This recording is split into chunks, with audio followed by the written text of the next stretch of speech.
এবারে অন্যান্য সংবাদ।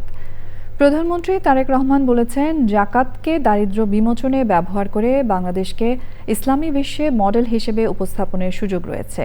রমজান মাসে মুনাফার জন্য যারা অসাধু পথ অবলম্বন করে তাদের উদ্দেশ্যে প্রধানমন্ত্রী বলেন, অনুগ্রহ করে তারা যেন মানুষের কষ্টের কারণ না হন। রাজধানীতে আলেম ওলামা ও ইয়াতিমদের নিয়ে ইফতার করে প্রধানমন্ত্রী বলেছেন, বিত্তবানরা যদি কোরআন হাদিসের নির্দেশনা অনুযায়ী দায়িত্ব পালন করেন তাহলে এতিমরা আত্মবিশ্বাসের সাথে এগিয়ে যাওয়ার প্রেরণা পাবে। রাহুল রায় রিপোর্ট। বিকাশ পেমেন্টে 10,000 টাকার বেশি অফার, শপিং চলছে তো। প্রধানমন্ত্রী হিসেবে দায়িত্ব নেওয়ার পর তৃতীয় শনিবারও তেজগাঁওয়ের কার্যালয়ে অফিস করেছেন প্রধানমন্ত্রী তারেক রহমান। বেলা 12টায় কার্যালয়ে যান প্রধানমন্ত্রী। বাংলাদেশ পাট গবেষণা ইনস্টিটিউটের মহাপরিচালকের পর জ্বালানি ও খনিজ সম্পদ মন্ত্রী ইকবাল হাসান মাহমুদ প্রধানমন্ত্রীর সঙ্গে বৈঠক করেন। 9 তারিখে আরো 2টা ভেসেল আছে। বিকেলে রাষ্ট্রীয় অতিথি ভবন যমুনায় এতিম শিশু ও ওলামা মাশায়েখদের সম্মানে ইফতার মাহফিলের আয়োজন করেন প্রধানমন্ত্রী তারেক রহমান। এতিম শিশুদের জন্য সবাইকে মানবিক হওয়ার আহ্বান জানান প্রধানমন্ত্রী। প্রতিজন বিত্তবান যদি অসহায় এতিমদের প্রতি পবিত্র কোরআন হাদিসের নির্দেশনা অনুযায়ী দায়িত্ব পালন করতে সচেষ্ট থাকেন, আমি বিশ্বাস করি তাহলে পিতৃহারা এতিম সন্তানেরা এক বুক বেদনা নিয়ে বুকে নিয়েও রাষ্ট্র এবং সমাজে আত্মবিশ্বাসের সঙ্গে এগিয়ে যাওয়ার প্রেরণা খুঁজে পাবে। পবিত্র রমাদান মাসেও যারা অশুভ পন্থা অবলম্বন করছে, আপনাদের প্রতি আমার বিনীত আহ্বান, অনুগ্রহ করে আপনারা মানুষকে কষ্ট দেবেন না।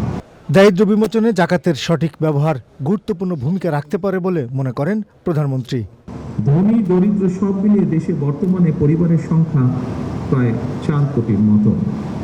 এসব পরিবারগুলোর মধ্যে যদি দরিদ্র কিংবা হতদরিদ্র পরিবারগুলোকে চিহ্নিত করে প্রতি বছর পর্যায়ক্রমে 5 লক্ষ পরিবারকে আমরা 50,000 টাকা থেকে 1 লক্ষ টাকা জাকাত দিতে পারি, আমি ব্যক্তিগতভাবে বিশ্বাস করি এসব পরিবারগুলোর মধ্যে বেশিরভাগ পরিবারগুলোকে হয়তো পরের বছর আর জাকাত নাও দিতে হতে পারে। লক্ষ্যভিত্তিক এবং সুনির্দিষ্ট পরিকল্পনার মাধ্যমে যদি জাকাত দেওয়া সম্ভব হয় তাহলে 10 থেকে 15 বছরের মধ্যে শুধুমাত্র জাকাত ব্যবস্থাপনার মাধ্যমেই দেশের বহুলাংশে দারিদ্র্য বিমোচনে সম্ভব।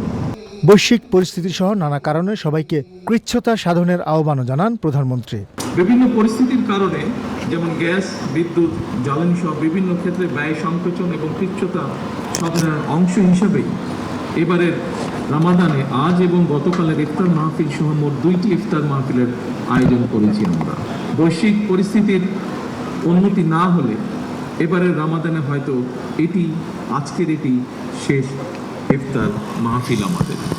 দেশ ও জনগণের কল্যাণে প্রতিটি কর্মসূচি যেন সুন্দরভাবে বাস্তবায়ন করতে পারে সেজন্য সবার কাছে দোয়া চেয়েছেন প্রধানমন্ত্রী তারেক রহমান। রাহুল রায়, চ্যানেল আই, ঢাকা।